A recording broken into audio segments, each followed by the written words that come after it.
Hello बच्चों, कल के वीडियो में हम लोगों ने देखा था कि दो चर रैखिक समीकरण को किस प्रकार से हल किया जाता था।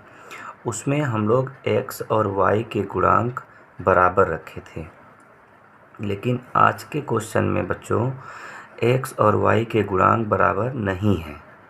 इसमें देखिए y का गुणांक 3 है और यहाँ y का गुणांक 1 है।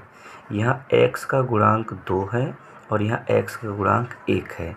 तो अब इस इक्वेशन को हल करने के लिए हमें या तो y का गुणांक बराबर करना होगा या x का गुणांक बराबर करना होगा। तो फिलहाल यहाँ पे y का गुणांक 3 है और यहाँ y गुणांक 1 है। तो हम लोग बच्चों समीकरण नंबर 2 में 3 से अगर गुणा कर दें तो 3 और 3 दोनों के गुणांक बराबर हो जाएंगे। तो यहाँ हम लोग लिखेंगे समीकरण 2 में 3 से गुणा करने पर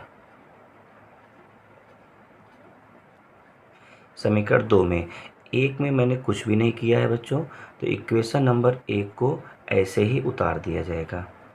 2x + 3y = 8 equation number first. इसमें बच्चों 3 से गुणा किया गया है तो 3x + 3y = 3 में 5 का गुणा करेंगे तो 15। समीकरण नंबर 3, इसका नया नाम देते हैं बच्चों, क्योंकि इस इक्वेशन में 3 से गुणा किया गया है, इसलिए इस इक्वेशन का नाम समीकरण 3 दे दिया गया। अब देखो बच्चों, y का गुणांक और y का गुणांक दोनों बराबर हो गए, जबकि x गुणांक अलग अलग हैं।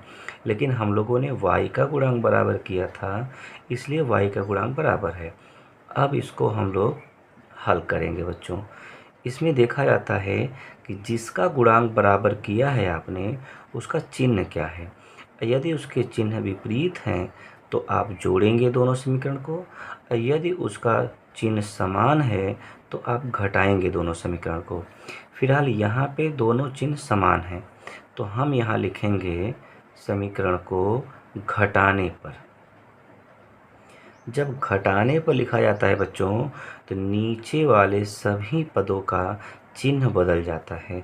जैसे यहाँ प्लस है तो माइनस हो जाएगा, यहाँ प्लस है तो माइनस हो जाएगा, यहाँ प्लस है तो माइनस हो जाएगा। ये 3y से 3y कट जाएगा बच्चों। अब 2x प्लस में और 3x माइनस में, यानी 3x में से 2x को हम घटाएंगे तो 3x का चिन्ह बड़ा है, तो आंसर आएगा -x = 15 में से 8 घटाएंगे तो 15 का चिन्ह बड़ा है लेकिन आएगा माइनस में, और 15 में से 8 घटाएंगे तो आएगा 7।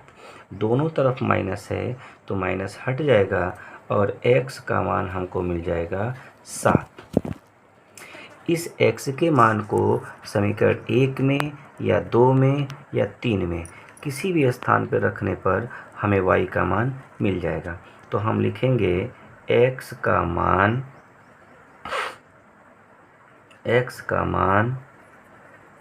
समीकरण 2 में रखने पर, आप किसी भी समीकरण में रख करके मान निकाल सकते हैं। समीकरण 2 में रखने पर, समीकरण 2 ये है बेटा, तो x का मान 7 है तो यहाँ पे रखेंगे 7 + y = 5। इस 7 को पक्षांतर करेंगे तो y = 5 - 7, y = -2, क्योंकि 7 का चिन्ह बड़ा है। इस तरह से बच्चों y का मान भी हमें प्राप्त हो चुका है।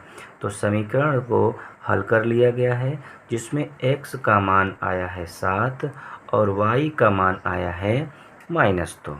थैंक यू बच्चों। अगले वीडियो में कुछ और भी सवाल लेकर के हम आएंगे।